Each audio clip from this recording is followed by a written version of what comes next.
Hi, my name's Dave Armstrong, and I started a coaching company called Work Smarter Program, which has many profound coaching moments, over 40 units, 40 coaching units, over 4 modules. So that's Work Smarter for yourself, Work Smarter with others, Work Smarter as a leader and a manager, and Work Smarter in business. And that's what I sort of do. So the subject I'm going to cover today is possibly one of the key elements to being successful, not just in short time, but in the long time, the strategic side, to die successfully, to die contented, to die without regrets. And that's called wisdom. So wisdom is a multitude of things to different people. But I think the person I like the most, who's sort of encapsulated wisdom, was Socrates many years ago. And what Socrates said at his court appearance in front of the Athenian court, he said he got told he was wise, and he talked about these 3 elements, and he never said he was wise. So what he said it was wisdom was this: you know the things you know. So that means you know the things you know, and they're called habits. Now, you can get good with habits and you can get bad with habits. Like on the good side, a sportsman or an actor or a singer or anyone at work will get better and better by practice. So they'll get better and better and better. I watched Ed Sheeran the other night on Jonathan Ross, a clip back, and someone said, "You've always had this talent." He said, no, I was actually rubbish when I first started. And he played a little video and he was pretty bad. But he said it was over practice.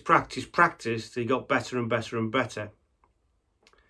So that's the good side of habits. The bad side of the habit is when you only want to see the same thing. So you know the things you know, and you stay with the things you know, no matter what comes across. It's always been like this.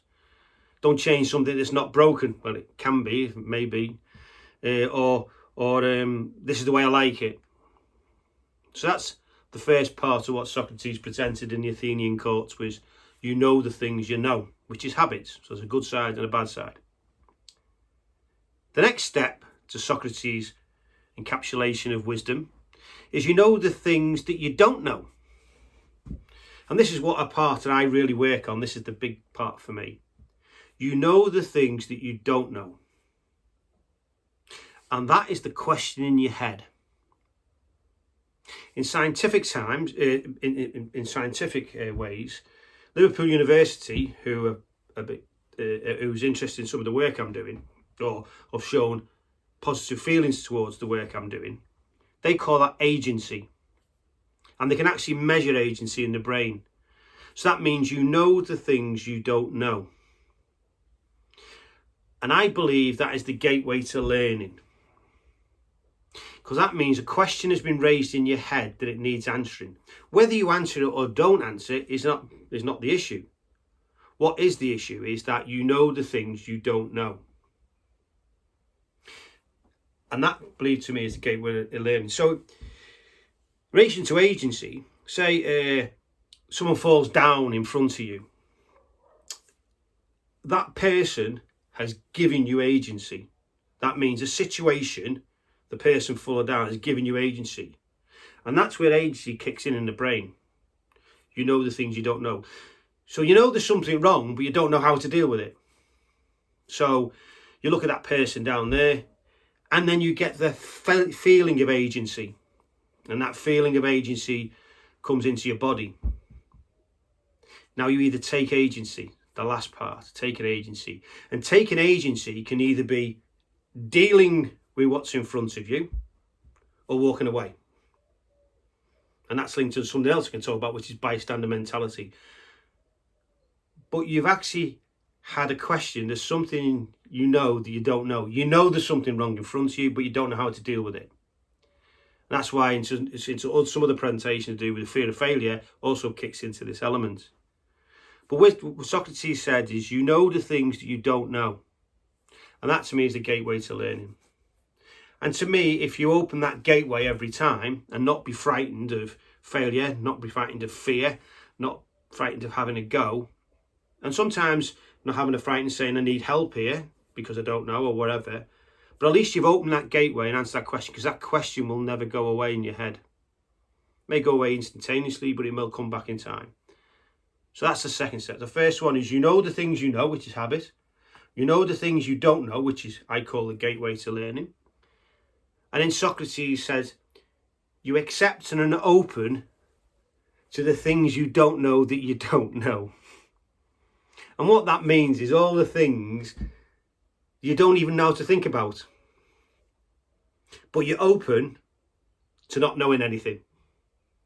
So you don't know it, but you do accept that there's some things out there that you don't know. So if I took this phone back to, say, ancient Greece or ancient Egypt, and I said, oh, I'll tell you what, a couple of years' time, there's going to be people doing this on video, talking live across the world, and I'd be done as a heretic. And if you look at all historians, all famous people in the past have all been vilified and chastised. You go to Darwin, who was too scared to publish some of his stuff. You go to Einstein, he couldn't publish his stuff. You go to Socrates, he was derised, and Plato were derised by the Greek people for being Plato, the world is Galileo, the world is flat. All people through history have actually been, but what they're talking about is the things they don't know that they don't know, and that's wisdom. And what that means is you accept that you don't know everything, and there's some things out there you can't even think about. You shouldn't be frightened of them, because over time something may or may not happen. And Socrates turned around and said, that's why I'm not wise, because I don't know the things that I don't know. I don't know everything. And that's what he said in the court of Athenians. And then we're looking at another quote, is Albert Einstein once said, doing the same things over and over again is insanity. Well, that goes back to the first step of what Socrates talks about in wisdom. You know the things you know, as habit. So if something's going around expecting different results, it's insanity. So what I'd say to you in close is to be wise, a bit like Socrates. So in the court, he would never admit he was wise. And any wise person will admit they're not wise, because they've still got lots to learn. They've still got lots to explore. And they also don't know some things that they don't know. They can't even imagine them. Just like this phone would be back in ancient Greece and Egypt. But you accept that there's things you don't know. And that's wisdom.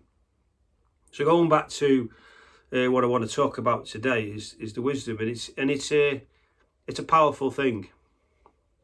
And I think as long as you keep wisdom inside yourself and keep on practicing your habits, keep on opening your gateways to learning, then things you know that you don't know, you don't know that you don't know, may appear in the future. So that's wisdom. And to me, the most important one is the middle one. You know the things you don't know. And always answer the questions in your head. Because if you answer the questions in your head, you've got the potential to be wise. Thanks for listening. I'm Dave Armstrong from the Wake Smarter programme.